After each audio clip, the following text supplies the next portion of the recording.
Presenting virtually, we're all doing it, whether you're using Zoom, WebEx, Microsoft Teams, or you're just on the plain old phone.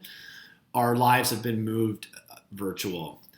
In this video, I want to give you my top 5 presenting virtually tips. Before I begin, 3 things I want you to be mindful of. When you're presenting, you got to consider your overall preparation, your structure, and then your execution or delivery. That's what makes a really good presenter. Prep, structure, delivery.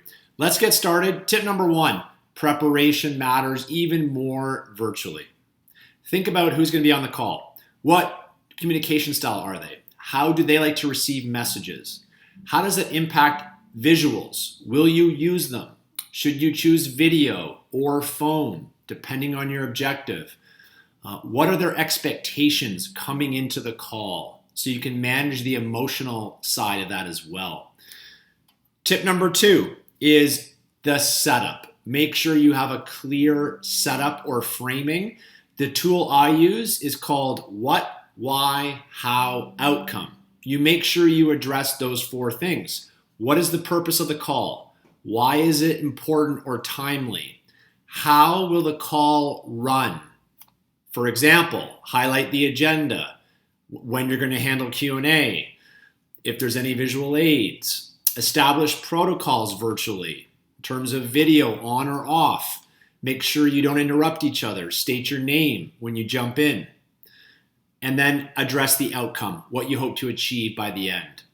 So the setup is tip number 2, what, why, how, outcome. Tip number 3, active listening. It's not just all about what you're saying and your messaging.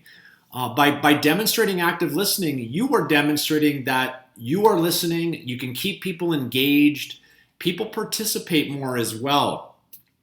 Now, for example, here's what you can do. At a certain point in the call, you could stop and say, hey, earlier you said X. Tell me more why that's important to you. What does everyone else think on the call? So you can ask that question and facilitate. So don't just present the whole way. Constant query, active listening. Tip number 4, blot. Bottom line on top. Keep your documents simple, succinct, less visual aids. Also, summarize frequently. When you are presenting or leading a meeting, stop and say something like, let me stop right here. I want to recap the most important items that I covered in this last agenda item before I move on.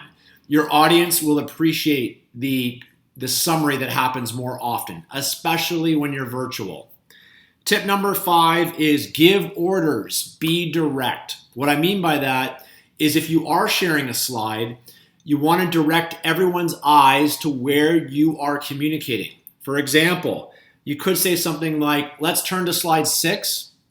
I want you to focus on the graph in the top right-hand corner. And the main point I'm trying to make here is X. All right? Or let's turn to slide 10. I want to move down and focus on bullet number 3 for the next couple minutes. Be direct, use orders. One final tip, a bonus tip, pace. Slow down, vary your pace. You can create some breathing room and space in the meeting for everybody to take a break and contemplate when you watch your pace. Those are my top 5 tips. Try to put them in action. And one idea for you is I do offer a group seminar for your team via Zoom where I go into much more detail about how to become an effective virtual presenter. And it's about for 45 minutes and groups up to 20. So make sure you direct message me if you're interested. Thanks for watching.